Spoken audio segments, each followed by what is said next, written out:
Bonjour, aujourd'hui je voudrais vous parler d'une nouvelle œuvre que j'aime beaucoup aussi, c'est Bel Ami de Guy de Maupassant. Alors ma première question, voudriez-vous un bel ami comme celui de Maupassant? Moi personnellement je n'en voudrais pas. Pourquoi? Parce que c'est un personnage tout en façade, en rondeur, en joliesse et en déclaration passionnée, mais creuse à l'intérieur, vide et cynique. Mais se posant parfois des questions sur la vie et la mort, il finit par déclarer « C'est bête tout ça ». Guy de Maupassant peut vous duper avec son Georges du Roi, surnommé Bel Ami par des femmes désœuvrées mais contentes qu'un bel homme s'occupe d'elles. Car en ce 19e siècle finissant, la société bourgeoise ne pense qu'au pouvoir et qu'à l'argent. Georges du Roi utilise les femmes pour grimper dans l'échelle sociale. Il devient journaliste grâce à la rencontre d'un vieil ami et il monte en grade grâce à la femme de cet ami. Et c'est là que commence l'engrenage et rien ne peut l'arrêter. D'intrigue amoureuse, en guet-apens politique, du Roi utilise tous les moyens pour arriver. Encore pardonnable au début du roman, il devient le parvenu par excellence. Et c'est là qu'on commence à le détester. Et les femmes, me diriez-vous? Maupassant, comme tous les auteurs du 19e siècle, n'est pas tendre avec elles. C'est soit des femmes vénales, soit des oies blanches. Mais il y a une qui se distingue par son intelligence, par sa fidélité à son mari, mais qui finit aussi par tomber sous le charme de notre héros. Guy de Maupassant excelle aussi dans les descriptions, avec une simplicité, une finesse, mais avec une profondeur dans le sens. Voici d'ailleurs un extrait que j'aime beaucoup. Elle était un peu trop grasse, belle encore, à l'âge dangereux où la débâcle est proche. Elle se maintenait à force de soins, de précautions, d'hygiène et de pâte pour la peau.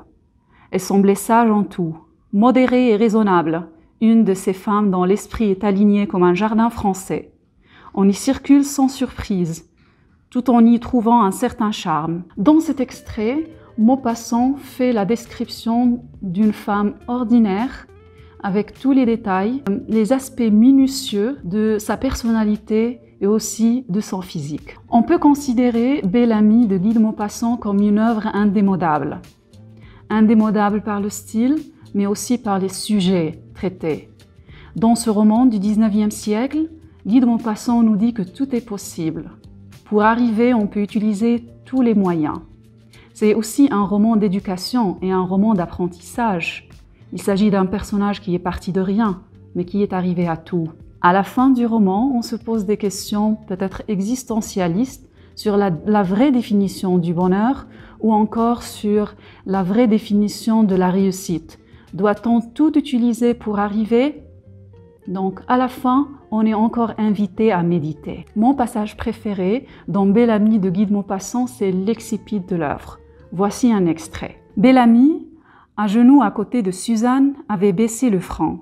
Il se sentait au ce moment presque croyant, presque religieux, plein de reconnaissance pour la divinité qui l'avait ainsi favorisé, qui le traitait avec ses égards. Et sans savoir au juste à qui il s'adressait, il la remerciait de son succès. Lorsque l'office fut terminé, il se redressa et donnant le bras à sa femme, il passa dans la sacristie. Alors comme ça, l'interminable défilé des assistants. Georges, affolé de joie, se croyait un roi qu'un peuple venait acclamer. Il serrait des mains, balbutiait des mots qui ne signifiaient rien, saluait, répondait aux compliments. « Vous êtes bien aimable. » Soudain, il aperçut Madame de Marelle et le souvenir de tous les baisers qu'il lui avait donnés, qu'elle lui avait rendus, le souvenir de toutes leurs caresses, de ses gentillesses, du son de sa voix, du goût de ses lèvres, lui fit passer dans le sang le désir brusque de la reprendre. Elle était jolie, élégante, avec son air gamin et ses yeux vifs. Georges pensait, quelle charmante maîtresse, tout de même. Elle s'approcha un peu timide, un peu inquiète, et lui tendit la main.